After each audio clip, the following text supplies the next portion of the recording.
I never thought I'd be sharing something like this on Reddit, but here I am. My life has turned into a complete mess, and I need to get this off my chest. I'm Jake, 28M, and this whole nightmare started about 6 months ago. My best friend Brian, 29M, has a sister, Tiffany, 25F. We've all known each other since we were kids, growing up in the same neighborhood. Brian and I have been close for years, but Tiffany and I were never really that tight. She was always a bit different.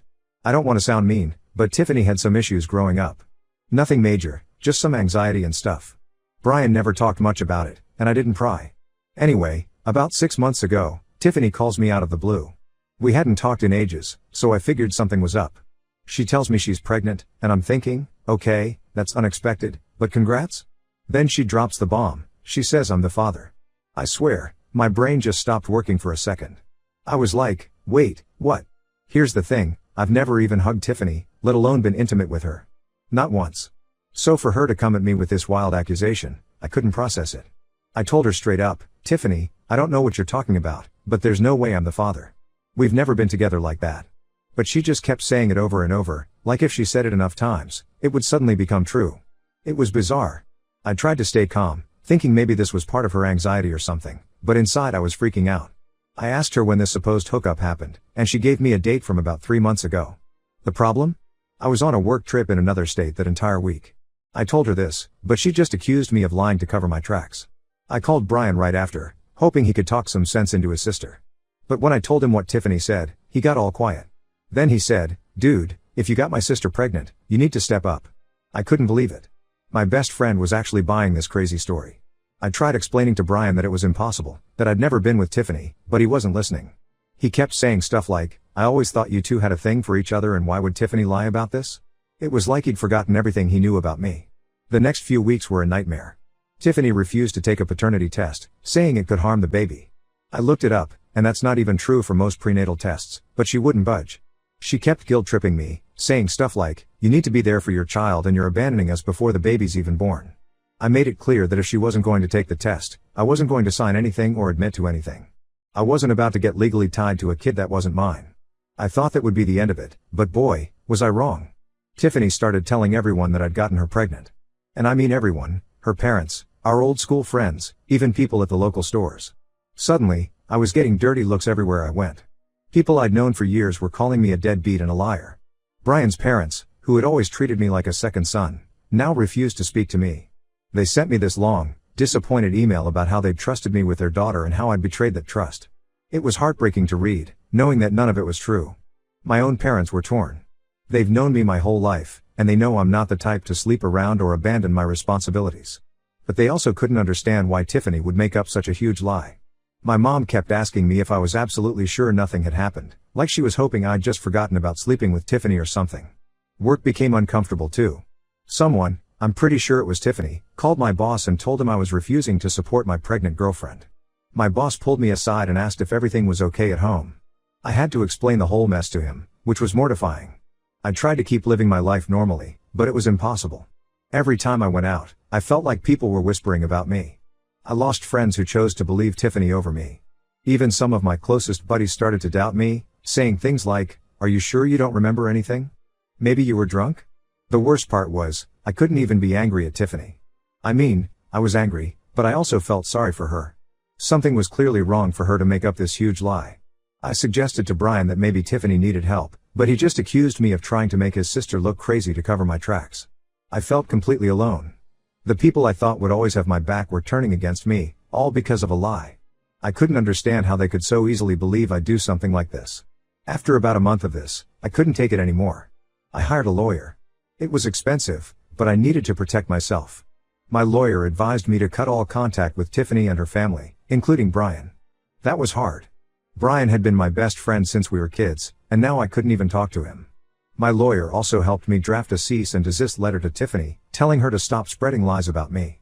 We sent copies to Brian and their parents too.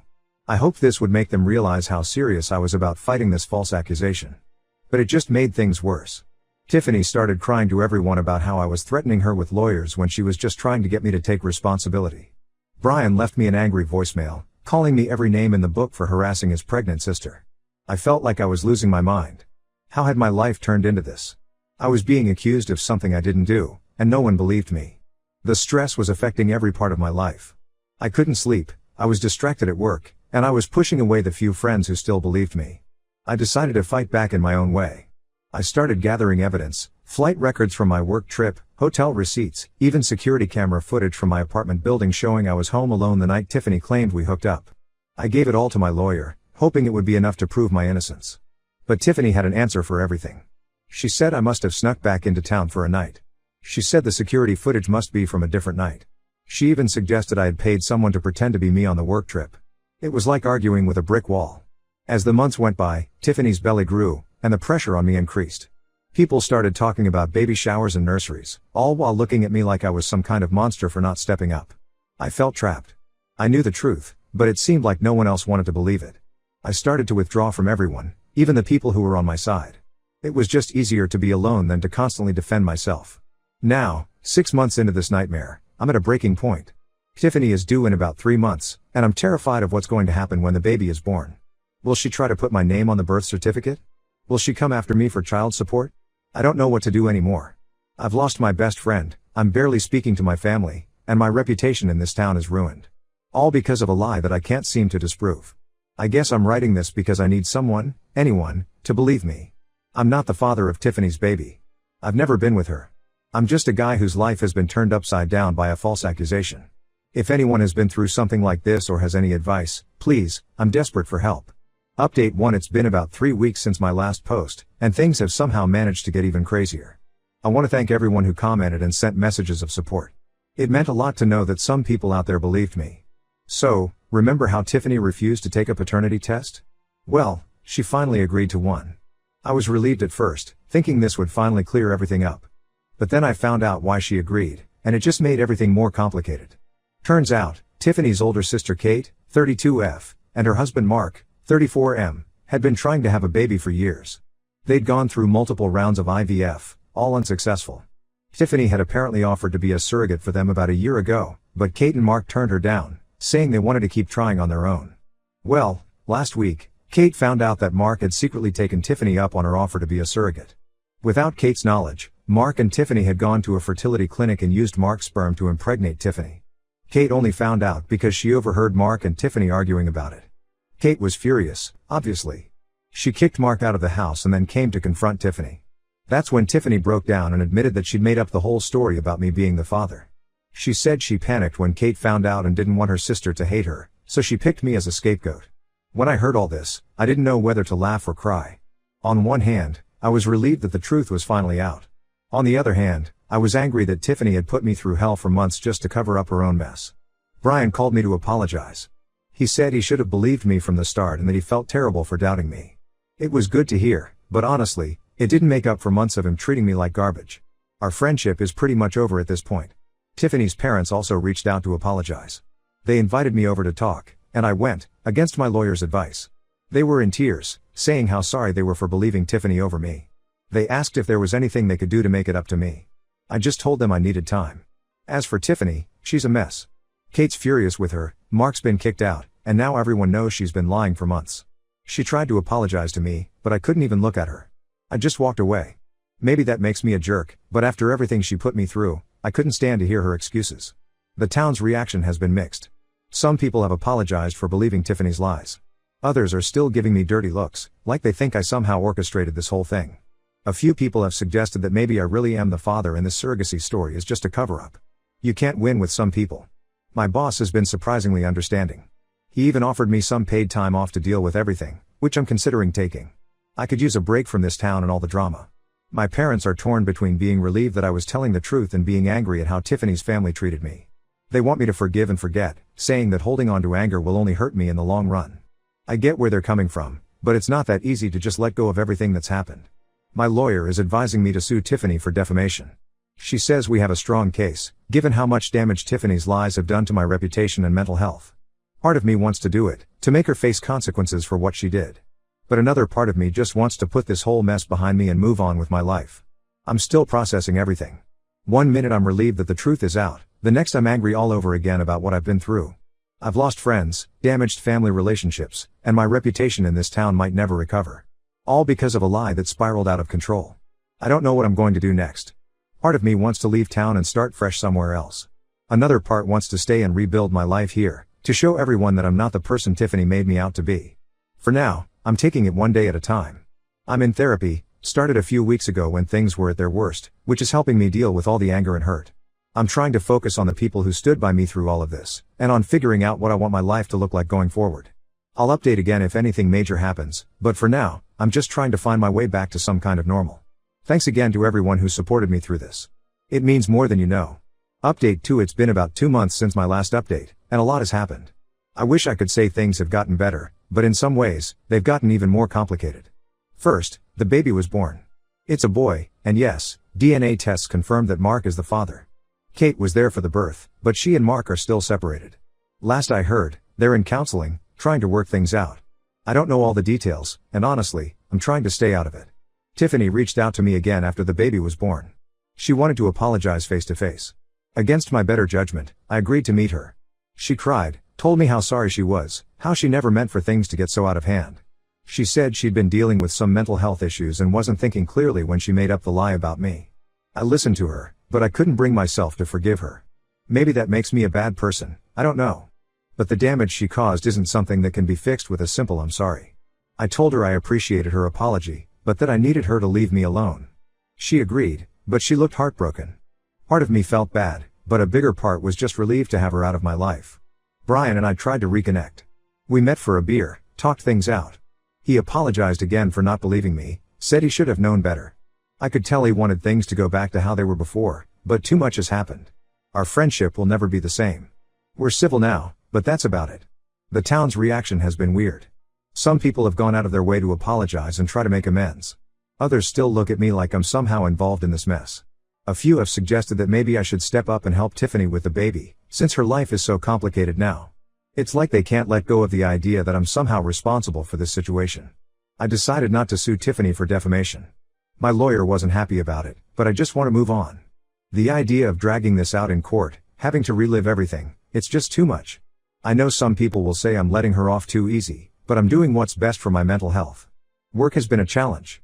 Even though my boss knows the truth, there's still gossip around the office. I can feel people watching me, whispering when they think I can't hear. It's made it hard to concentrate, and my performance has suffered. I'm looking for a new job, maybe in another town. A fresh start sounds pretty good right now. My parents are still pushing for reconciliation. They keep talking about forgiveness and moving forward as a community. I know they mean well, but they don't seem to understand how much this has affected me. I've started distancing myself from them a bit. It's hard, but I need space to heal without feeling pressured to make nice with everyone. The hardest part in all of this has been dealing with the lasting effects of Tiffany's lie. Even though the truth is out, the damage to my reputation lingers. I've lost friends who still can't look at me the same way. Dating is pretty much impossible in this town now. Who wants to go out with the guy who was at the center of all that drama? I've been doing a lot of thinking about what I want for my future. This whole experience has made me realize how quickly life can change, how easily people can turn on you. It's been a harsh lesson, but maybe a necessary one. For now, I'm focusing on myself. I'm still in therapy, working through all the anger and hurt. I'm hitting the gym more, trying to channel some of that negative energy into something positive. I've also started volunteering at a local animal shelter. It's been good to focus on something outside of myself, to help beings that don't care about town gossip or past drama. I don't know what the future holds. Part of me still wants to leave town, start fresh somewhere new. Another part wants to stay and prove that I'm not going to let this situation define me. Either way, I know it's going to be a long road to feeling normal again. I'll update again if anything major changes. Thanks again to everyone who's offered support throughout this crazy journey. It's meant more than you know. Update 3. It's been half a year since my last update, and I'm finally starting to feel like my life is getting back on track. A lot has changed, and I wanted to share where things stand now. First off, I moved. After months of feeling like an outcast in my own town, I decided a fresh start was what I needed. I found a job in a city about 3 hours away and made the move about 4 months ago. It wasn't an easy decision, leaving behind everything familiar, but it's been the best thing for me. The new job is going well. It's in the same field as my old one, but with better opportunities for advancement. My new coworkers don't know anything about my past drama, and it's refreshing to just be Jake from accounting instead of that guy who supposedly got his friend's sister pregnant. I've started dating again. Nothing serious yet, but it's nice to go out without worrying about people whispering or giving me dirty looks. I'm taking things slow, being upfront about my past if things start to get serious. It's not an easy conversation to have, but I've learned the hard way that honesty is crucial. As for Tiffany and her family, I've kept my distance. Brian reached out a few times after I moved, but I kept our conversations short. I'm not angry anymore, just done. Tiffany sent me a letter about a month ago, another apology and an update on her life. I read it but didn't respond. Maybe that's cold, but I need to prioritize my own well-being. My parents were upset when I decided to move, but they've come around. They visit sometimes, and it's been good to rebuild our relationship away from all the drama. They finally seem to understand why I couldn't just forgive and forget and stay in our hometown. The hardest part of moving was leaving behind the few friends who stood by me through everything. We still talk regularly, and they visited a couple of times. It's not the same as having them nearby, but knowing I have people who believed in me even when things were at their worst, that means a lot. I still think about everything that happened, but it doesn't consume me like it used to. Therapy has helped a lot. I've learned to process my anger and hurt in healthier ways. I'm not going to lie and say I'm completely over it, but I'm in a much better place mentally than I was 6 months ago. One unexpected positive that came out of all this, I've become more involved in advocating for those falsely accused of crimes. I joined a support group and have even spoken at a few events about my experience. It's been therapeutic to connect with others who've been through similar situations. Looking back, I can see how much this experience changed me. I'm more cautious now, slower to trust. But I'm also stronger. I know I can survive something I never thought I'd have to face. I've learned who my real friends are, and I've learned a lot about setting boundaries and standing up for myself. I don't know what the future holds. Part of me is still healing, still processing everything that happened. But for the first time in a long time, I'm also excited about what's ahead. I'm building a new life, one that isn't defined by Tiffany's lie or the drama that followed. To anyone going through something similar, hang in there. It might not feel like it now, but things can get better. Stand your ground, seek support, and don't be afraid to make big changes if that's what you need to heal. Thanks for listening to my story. Writing these updates has been part of my healing process, and I appreciate everyone who's followed along. This will probably be my last update. It's time to close this chapter and focus on the future. Wish me luck.